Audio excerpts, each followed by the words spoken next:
अस्सलाम वालेकुम जी। मैं हूं आपका होस्ट डॉक्टर हसीब अशरफ और आज हम लोग एक इंतहाई अहम मौजू के साथ हाजिर हुए हैं जो है मस्टाइटस। जैसा कि आप सब लोग जानते हैं कि मस्टाइटस इस दौर का और आने वाले दौर का एक बहुत ही बड़ा और अहम मसला है इन मिल्किंग डेयरी एनिमल्स। तो इस वीडियो में आपको उसका कंप्लीट ट्रीटमेंट करके दिखाया जाएगा, उससे कैसे बचा जा सके, ये कुछ आपको इसकी एहतियाती तदाबीर बताई जाएंगी और इससे अपने जो प्रोडक्टिव लॉसेज हैं वो कैसे कम से कम हम लोग कर सकते हैं वो बताया जाएगा। और उन डेयरी मिल्किंग एनिमल्स से हम लोग दूध की पैदावार कैसे ज़्यादा से ज़्यादा ले सकते हैं। तो जानवर की ट्रीटमेंट की तरफ जाने से पहले मैं आपको मस्टाइटस के बारे में थोड़ा सा बता देता हूँ कि मस्टाइटस है क्या, ये होती क्यों है और इससे बचा कैसे जा सकता है। बेसिकली मस्टाइटस जो होता है वो हवाने की सोजश को कहते हैं। वो किसी भी तरह से हो सकती है, उसके इन्वायरमेंटल काजेज हो सकते हैं, कोई इंजरी वगैरह हो सकती है। etiology that causes inflammation of udder will named as mastitis। तो बेसिकली फार्म के ऊपर जो मस्टाइटस के केस हैं वो इतने ज़्यादा होते हैं कि उन्हें एट अ टाइम ट्रीट करना और उसके बाद फिर जब आप उनको एंटीबायोटिक्स लगाते हैं for the treatment, NSAIDs use करते हैं हम लोग। तो जानवर जो होता है एक तो वो इम्यूनो कम्प्रोमाइज्ड होता है और दूसरी जगह पे एंटीबायोटिक रेजिस्टेंस आती है उस जानवर के अंदर एंटीबायोटिक्स यूज़ करने से। And the second thing is कि जो दूध हम लोग उस एनिमल से ले रहे हैं उसके अंदर भी एंटीबायोटिक रेजिड्यूज आएंगे जो हमारी हेल्थ के लिए अच्छे नहीं हैं। तो अपनी मैनेजमेंट को इतना बेटर करना चाहिए कि मस्टाइटस जैसा इशू हमारे फार्म के ऊपर बिल्कुल इरेडिकेट हो जाए। तो बेसिकली जो मस्टाइटस है मैंने बताया कि ये हमारी मैनेजमेंट में जो फ्लॉ रह जाते हैं, कहीं ना कहीं जो गैप्स रह जाते हैं उस वजह से बेसिकली आता। तो अब ये आता क्यों है, अब देखें जैसे हमने एनिमल की मिल्किंग के बाद जानवर की आयोडीन जो सोल्यूशन होता है उसकी डिपिंग को आपने लाजम करार देना फार्म के ऊपर, वो हर हाल में होनी चाहिए। अगर डिपिंग होगी तो उसके बाद जो इन्वायरमेंटल बैक्टीरिया होंगे, क्योंकि मिल्किंग के बाद जानवर स्ट्रेस फ्री होता है और वो जैसे ही आता है अपने शेड में वो कोशिश करता है कि वो बैठ जाए। जैसा कि हमारे फार्म पे अभी ये दोपहर का टाइम है और ये मिल्किंग हुई है, ये देखें इस तरफ भी जानवर कोई भी आपको फीडिंग करता हुआ नजर नहीं आएगा और इस तरफ भी, हालांकि ये चारा पड़ा हुआ बट ये आराम कर रहे हैं।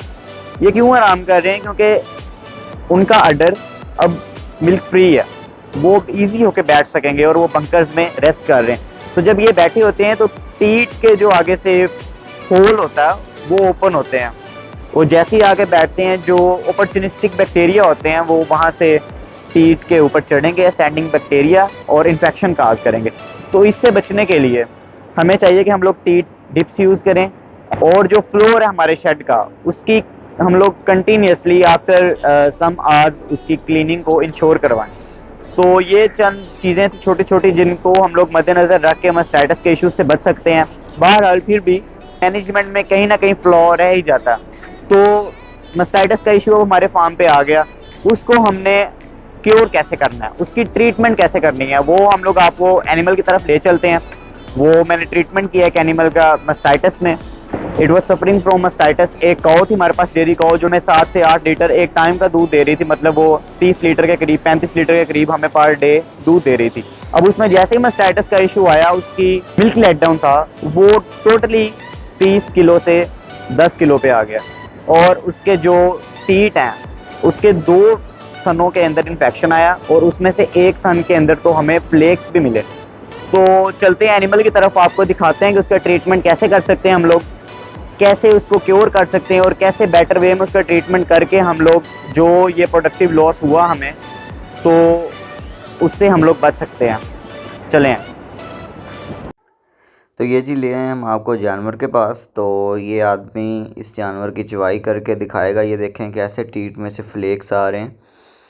तो एक्चुअली प्रोडक्टिव लॉसेस ऐसे होते हैं, जब इस टीट से पहले 2 से 3 लीटर दूध आ रहा था और अब इस टीट से कुछ भी नहीं आ रहा, तो इस तरह दूध की कमी इतनी ज़्यादा हो जाती है कि पता चलने लगता है कि यार दूध बहुत कम आ रहा है पहले से। अभी देखें इसमें से ये धार तो निकल रही है, लेकिन इसमें से जो पहले फ्लेक्स आए हैं, it means this animal is suffering from मस्टाइटस। तो आप लोगों को बताने के लिए और समझाने के लिए मैंने इसे फिर कहा कि हाथ पे चवाई करके दिखाए। ताकि पता चले कि फुटियाँ बन रही हैं कि नहीं, और ये फुटियाँ बन रही थी। फिर हमने क्या किया कि आयोडीन सोल्यूशन से डिपिंग करवाई इसके टीट्स की, ताकि मज़ीद बैक्टीरिया जो है इसको इन्फेक्ट ना कर सके। और हमने इसको एंटीबायोटिक लगाया 3 दिन के लिए, नेमली ट्राइबरसन। फिर हमने इसको बी कम्प्लेक्स लगाया ताकि इसकी इम्यूनिटी बूस्ट हो और ये इस मस्टाइटिस का जो इन्फेक्शन है ना, इससे जल्दी से जल्दी कवर हो जाए। और साथ हमने इसको इंजेक्ट किया एक एनसिड, ताकि ये जो जानवर है ये इसको काफ़ी पेन थी, तो ये पेन से रिकवर हो सके। एंड इसका हमें बहुत अच्छा रिज़ल्ट मिला। दूसरा मस्टाइटिस का ट्रीटमेंट हम ये भी कर सकते थे कि हम इंट्रामामेरी इन्फ्यूजन दे सकते थे।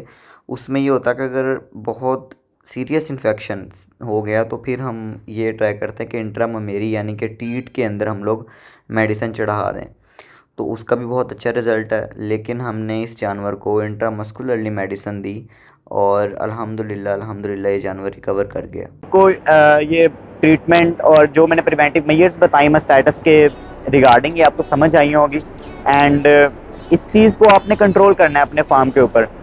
एंड अगर आप इस चीज़ को कंट्रोल कर लेते हैं अपने फार्म के ऊपर, तो आपको मिनिमम प्रोडक्टिव लॉसेस होंगे और जो आपके मार्जिन है प्रॉफिट के वो बहुत बढ़ते जाएंगे। तो इजाज़त दीजिए अपने होस्ट डॉक्टर हसीब अशरफ को। इंशाल्लाह एक नए सेगमेंट के साथ, एक नई वीडियो के साथ हाजिर होंगे। तब तक के लिए अल्लाह हाफ़िज़।